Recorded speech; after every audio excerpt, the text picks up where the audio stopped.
घरे सिया राम बिहारी रौरा जोन बिसारी एक घरे अरे एक घरे सिया राम बिहारी रौरा जोन बिसारी एक घरे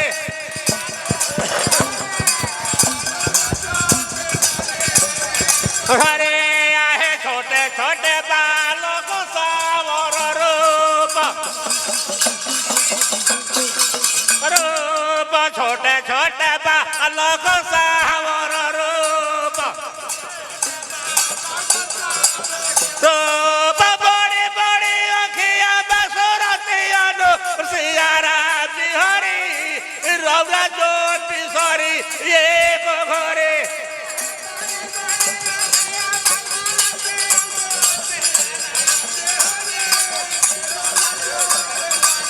एक घरे सिया राम जी हरे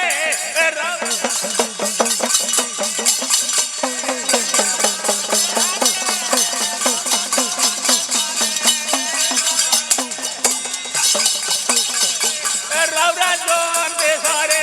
एक घरे अरे एक घरे सिया राम जी हरे रौरा जोन बिसारी एक घरे जय हो घरे तनी ताली बजाई लो ताली तनी ताली बजो बड़े बड़े तेरा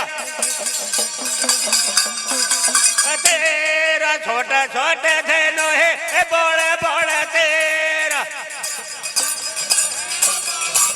तेरे खेलने गए परभसर जगते से यारा बिहारे रौरा जोन बेसरे एक घरे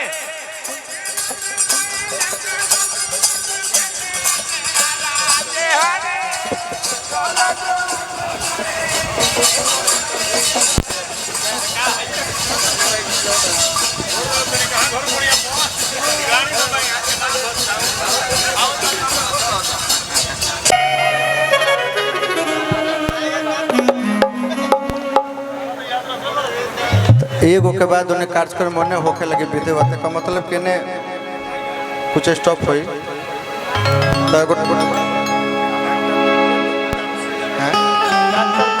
डॉक्टर विपुलेंद्र प्रताप सिंह जी बहुत रुपया पुरस्कार दिलबे नारायण जी बना के रखे एक पर आगे हाँ जख्मी भैया को गीत लिखनी है आधा आधा कह देनी आधा गोलू के कहनी कि तू गा दो आधा हमारा खातिर कहनी कि एगो पूरा रौरा गा दे ठकुरी बाबा पर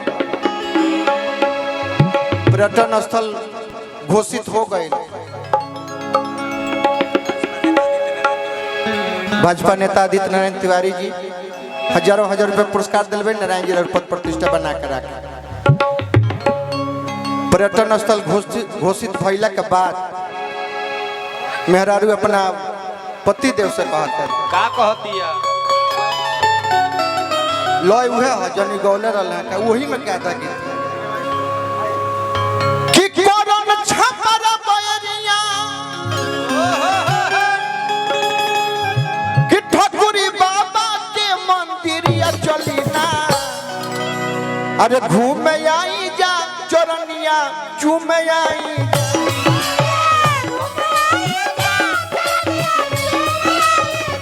चली ना घूम आई जा चरनिया चूम आई जा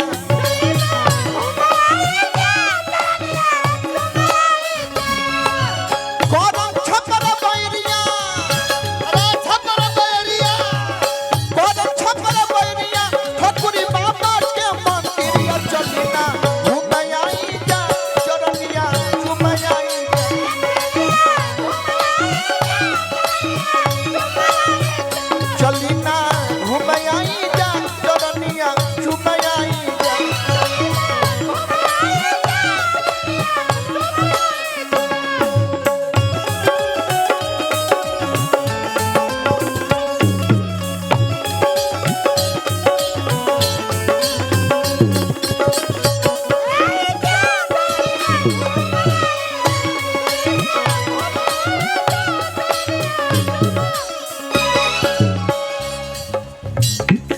बाबा के स्थान के पर्यटन स्थल घोषित करे में हमने सांसद जी का बहुत बड़ योगदान बा। आई अभी मात्र शुरुआत भर बा। हजारों हजार रुपया पुरस्कार ठोकरी बाबा के कृपा सब पर बना रहे। अभी तक पहले शुरू हुआ तो बानी मस्त जी, अभी शुरू बानी मस्त जी, अभी तक पहले शुरू हुआ तो बानी मस्त जी, अभी तक पहले शुरू बानी मस्त जी, येहू से काम अभी होई जबरदस्त।